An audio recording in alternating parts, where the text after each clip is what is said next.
Well, so glad to have you all here this morning. I hope you had a good weekend. I know we had one really nice, warm, unseasonably warm day. 6 years ago I moved here. It was October 7th was our closing day on our house when we moved here. And it was freezing cold. We had family come into town, and I was like, I'm going to take you fishing to my brother-in-law who was totally into that. It was like 45 degrees and 40-mile-an-hour winds, and we were over by the marina. It's like, this isn't going to work. We were wearing like winter gloves, our gloves and winter jackets. It was cold. So getting 80-degree weather on a Saturday in October is out of this world. It's just kind of amazing.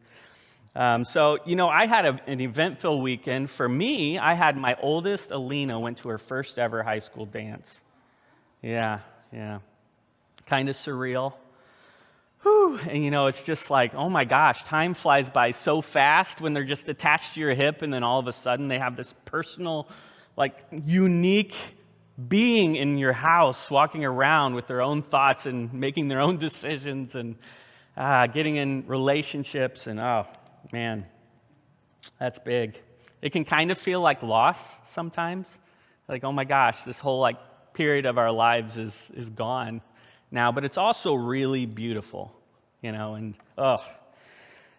watching her walk out of our house and get in the car and go to homecoming, oh my gosh, that was a big deal. I was really proud of her. She's been homeschooled just because we've moved so much. It had nothing to do with religious beliefs or anything. It was just, we lived in D.C. when they started school, so we homeschooled them. Didn't know if we were going to stay long, and that's what they've done, and they've enjoyed it. But this year we decided to see if they wanted to do some public school. So they're at Ashwaubenon High School and Parkview Middle School. Our youngest, Eva, is at Parkview. So yeah, big adjustments, and now Lena goes from going to her first public school courses to going to her first public school dance. So that's a lot. So I was super proud of her. But it's beautiful. It really is. Yeah. And, for that reason, beauty, seeing the beauty in things, seeing the beauty even in a loss of what you used to have is part of the reason I decided to do this series, and for the beauty of the earth. That's the name of the hymn that we're using to kind of reference this series that we're doing. And last week I talked about how God's glory, the creation of the earth, what we see around us, shows us the love of God from which our birth over and around us lies. That's the first verse of For the Beauty of the Earth. This week, we're going to explore another verse, and I just bring it up. For the joy of human love, brother, sister, parent, child, friends on earth and friends above, for all gentle thoughts and mild.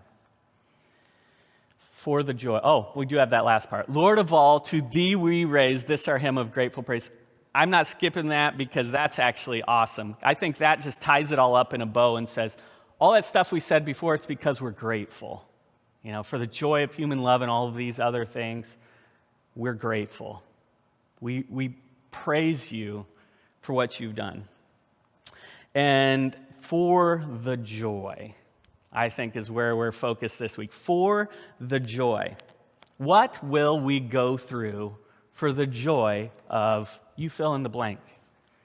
What are we willing to go through? I've heard it said a mother endures a struggle comparable to climbing Mount Everest when they give birth to a baby. That's a big deal.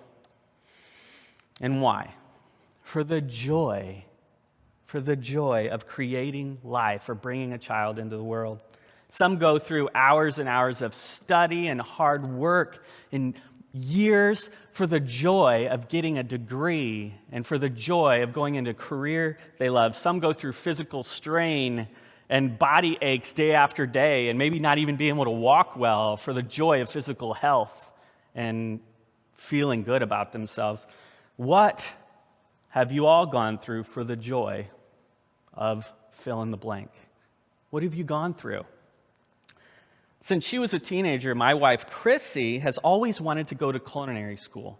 That's been a huge thing for her. And this past spring, she finally got the opportunity, and it really is a definition of pure joy for her. for the joy. She spent a couple decades studying culinary arts on her own and perfecting and experimenting with recipes and spoiling her family and friends. And now she makes it official by pursuing her degree. And that is a joy for her. And yet, in the middle of all of that, she gets diagnosed with a major sinus disease that's not going to go away, most likely. And she has a 3-hour surgery, as many of you might know, at Freighter Hospital last week. And that kind of puts a little bit of a pause on the joy of culinary school. You know, she's got to recover from that. She had to think about the stress and the anxiety of going into surgery. And of course, that puts a pause on everything. So she's got to stop everything, stop culinary school. And that was her joy. But instead of just stopping, she actually decided to put more hours in and work harder. And she got ahead like 4 weeks before the surgery. Why? Why would she do that? For the joy of culinary excellence. And we all know what it's like to have great food. That feels like love. And it is love for her. It is love. So she's ahead now, even in the middle of recovery. She's still a few weeks ahead because that's joy for her. That is her joy. What is your joy? She's in recovery. But why can she do this? Why can she adjust when life throws her curveballs? I think it's when we identify the joy, whatever that may be, we can endure many things. I know that. As I thought about it, it reminded me of a phrase in the book of Hebrews. Hebrews is a book that we don't actually know the author of. Some attribute it to Paul.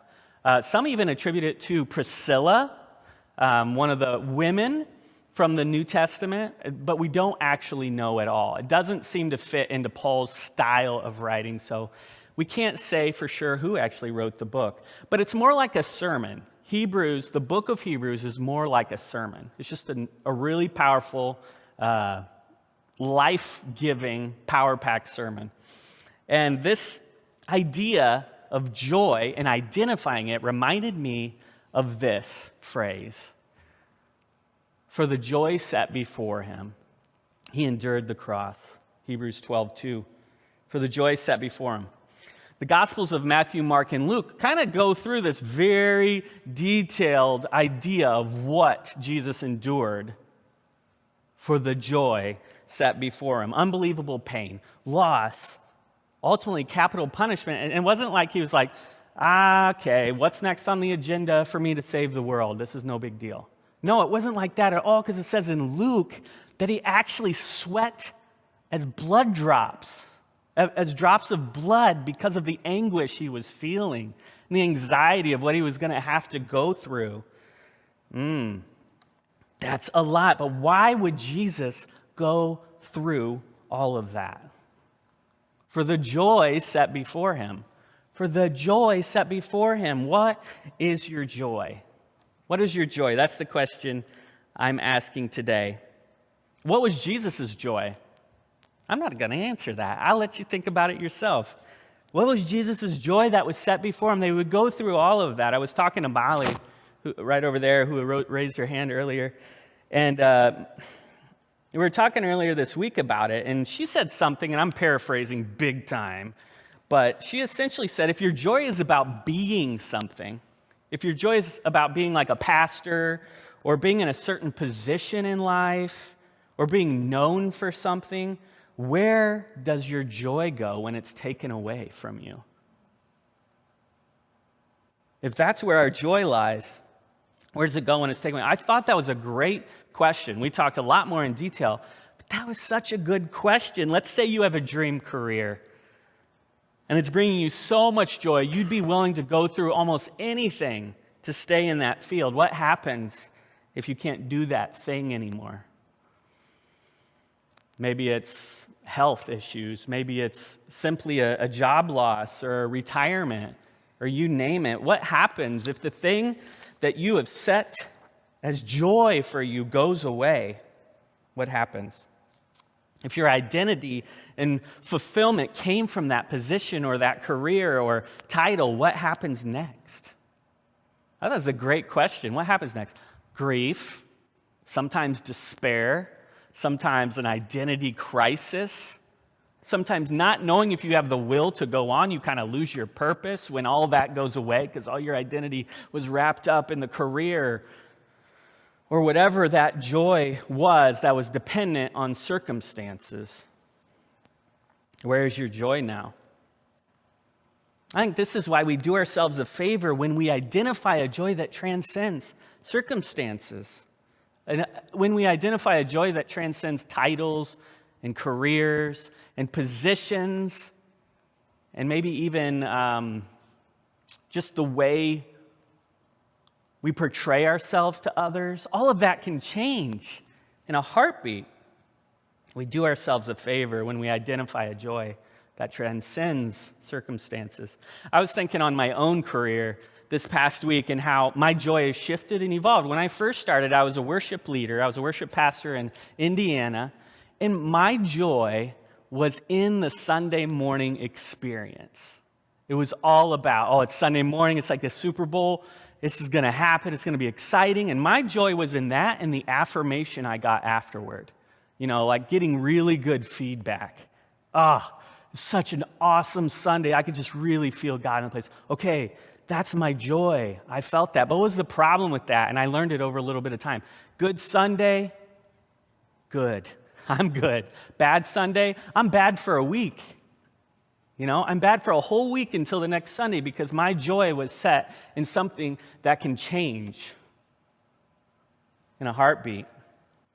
And so I felt that, and I remember a point along the way where I just realized I got to change. I got to reevaluate what my joy is, because if my joy is in something that can change every week, I'm going to have problems. I'm going to be on a roller coaster, and I was. So I had to change my joy. What's my joy set in? And my joy became empowering other people to see their full potential. That's where my joy was at. It was right there, and I loved to see other people realize, whether it's a musician or a vocalist or a worship leader, see like, oh my gosh, I can do this thing. I have the confidence to communicate the love of God through my voice and through an instrument, to be able to do these things for people, and that was my joy. That did not change whether the week was good or bad, whether I got good feedback or bad feedback. Who cares? I'm empowering people. And that was my joy. And when I came to Pilgrim Congregational Church, to PCC, I was no longer a worship leader with a large volunteer base where I was empowering people to become their full potential as musicians and vocalists. And I'm like, what in the world am I going to do? Like, where does my identity lie? Where is my joy set before me? Because I don't have that anymore. So for the last 2.5 years, I've had to figure out, what is that joy set before me? And it evolves and shifts, but I realize now that it is offering God's unconditional and non-judgmental love. That's it. That's it. That does not change week to week. And I can live on that. But then I ask the next question, what if this changes? See, we're in a pastoral search. There's kind of some flux here. I've applied for the position. It doesn't mean I'm going to get the position. That's how the Constitution works. I don't just slide into a position because I was, in a sense, an associate pastor when Mark left. So what do I do if I'm no longer here? What do I do if this isn't where I'm going to be long term? And that is very possible. The tenure of an average pastor is less than 7 years. And I actually think that's wrong. That was probably 10 years ago that stat came out. It's probably more like 4 years. So what do I do if this circumstance changes? What do I do? I guess we have to figure that out.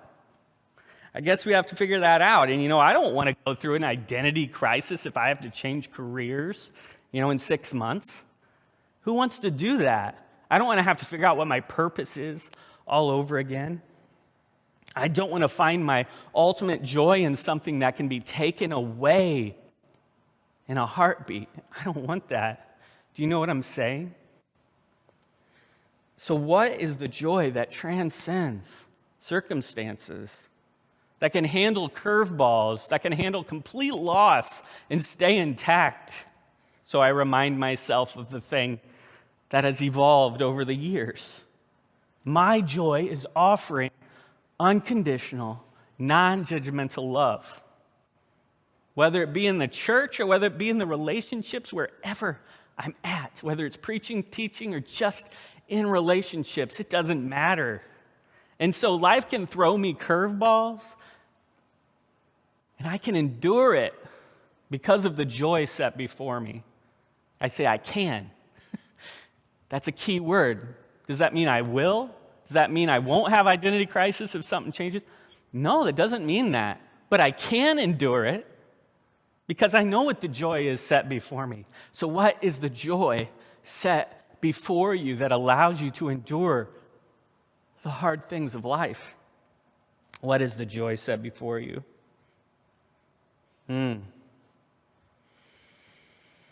If Jesus was able to endure the cross for the joy set before him, what figurative crosses in your life can you endure because of the joy set before you? I read this verse again.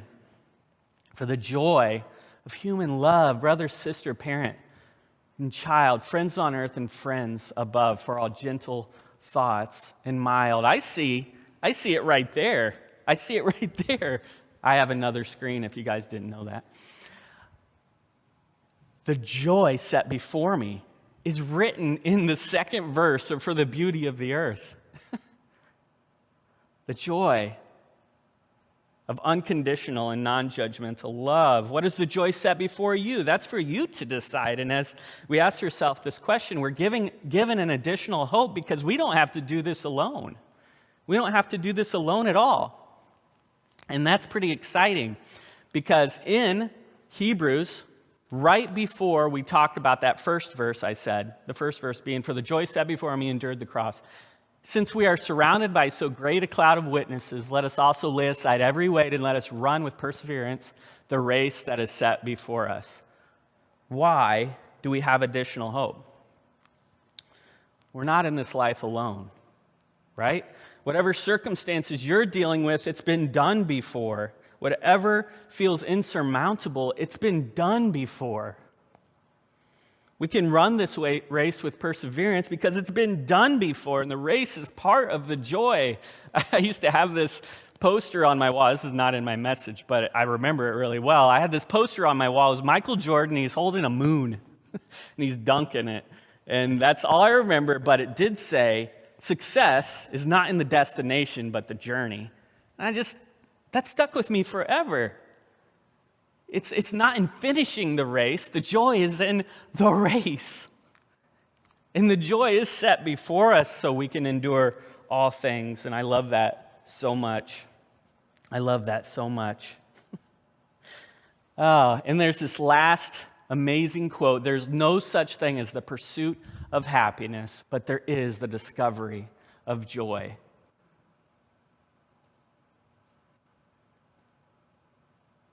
Walt Whitman said, be curious, not judgmental. And I have that on my desk in my office, and I think about it, and I think, isn't that what discovery is all about? Joy. It's discovering. I get so much joy, and me and Molly, we talked about it in a Zoom. We had to do a Zoom because we couldn't meet at the time, and we were talking about being curious about how we're wired, what gives us joy, what triggers us, all that kind of stuff. That's part of discovery. And it's beautiful. That excites me. I love to figure out why am I wired this way? Why do I struggle to love people in this particular way? Why does this trigger me?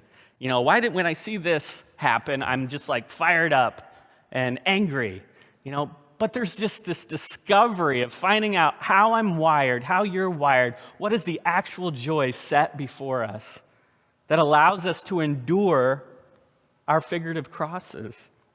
I love that. What is the joy set before you? That is a decision we all need to make for ourselves. Let's pray.